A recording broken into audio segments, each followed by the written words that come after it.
आज मैं बताऊंगी आपको बहुत ही इजी हेयर स्टाइलिंग वेव्स। तो इनके क्लाइंट के बाल बहुत ही पतले थे। मैंने क्रिम्पिंग की और साथ के साथ टोंग किया। पार्टीशन करती गई, क्रिम्पिंग करती गई और उसके बाद टोंग करती गई। टोंग करने के बाद मैंने जो भी कर्ल्स किए उनको हाथों से खोल दिया, हल्का हल्का कोम मार दिया। तो ये होते हैं वेव्स। तो देख सकते हो बालों का टेक्सचर कितना पतला है, वीडियो में भी दिख रहा है।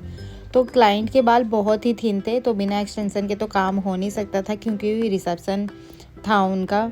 शादी के बाद उनका रिसेप्शन था, तो रिसेप्शन में उनका गाउन था और गाउन के साथ हमें वेव्स करने थे। बालों का टेक्सचर बहुत पतला था, इसीलिए हम साथ साथ देख रहे हो आप, बैक कोमिंग कर रही हूँ, क्रिम्पिंग कर रही हूँ, स्प्रे कर रही हूँ और उसके बाद उसको कोम से सेट कर रही हूँ, क्योंकि जो भी बेबी हेयर है वो दब जाए, क्योंकि पतले बालों में बेबी हेयर ज़्यादा होते हैं। उस वजह से जब आप क्रिम्पिंग करते हो तो वो खड़े हो जाते हो। तो क्रिम्पिंग करने के बाद उसको कोम करो स्प्रे करके, उसके बाद टोंग करो। और बहुत इजी तरीके से टोंग करा है, जस्ट नॉर्मल एक ही लेयर में मैंने सारे टोंग करे हैं, क्योंकि वेव्स चाहिए था बाद में उनको खोलना। तो अभी मैंने टोंग किया है, उसके बाद उनको हाथ से खोलती गई। हाथ से खोलने के बाद मैं हल्का सा कोम किया और उसके बाद स्प्रे कर दिया।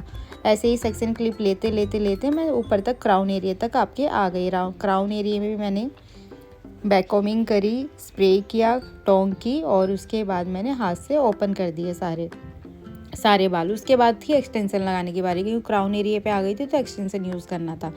तो बालों को सेट किया और एक्सटेंशन यूज़ किया इस पार्ट पे, क्योंकि क्राउन एरिया पे बहुत अच्छे से टिकता है आपका एक्सटेंशन। और डिपेंड ऑन कि आपका एक्सटेंशन कितना बड़ा है, उस हिसाब से आपको नीचे लेना है, ऊपर लेना है, अच्छे से देखना है। तो अगर क्लाइंट को लग रहा है हिटिंग हो रही है कि वो बहुत तेज़ लग रहा है, तो उसको दोबारा से सेट कीजिए, उसको अच्छे से सेट कीजिए और उसके बाद पिन अप कर दीजिए।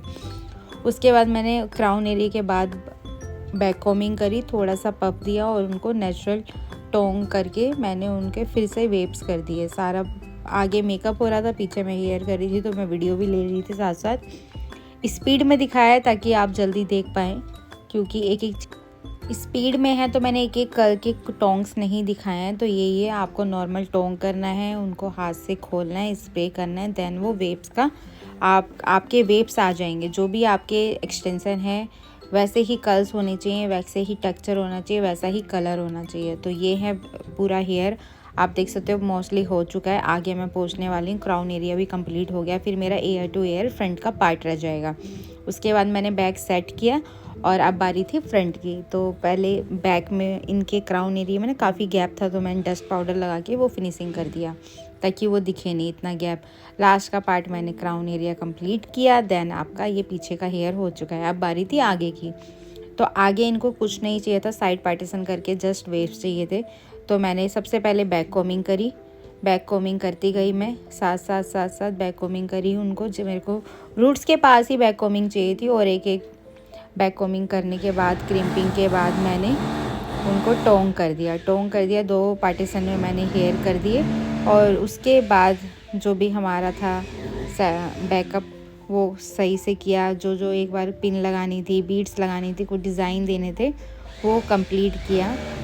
और थोड़े से इन्हें बीड्स लगाए थे मैंने टेप वाले साइड में, और हल्का सा पिन अप कर दिया मैंने। इस तरह से बीड्स आते हैं नॉर्मली, आप ले सकते हैं। अगर कोई भी हेयर स्टाइलिंग सीखना है तो हमारे पेज को ये हमारा फाइनल लुक। आई होप आपको ये वीडियो पसंद आया होगा। प्लीज़ हमारे पेज को लाइक, कमेंट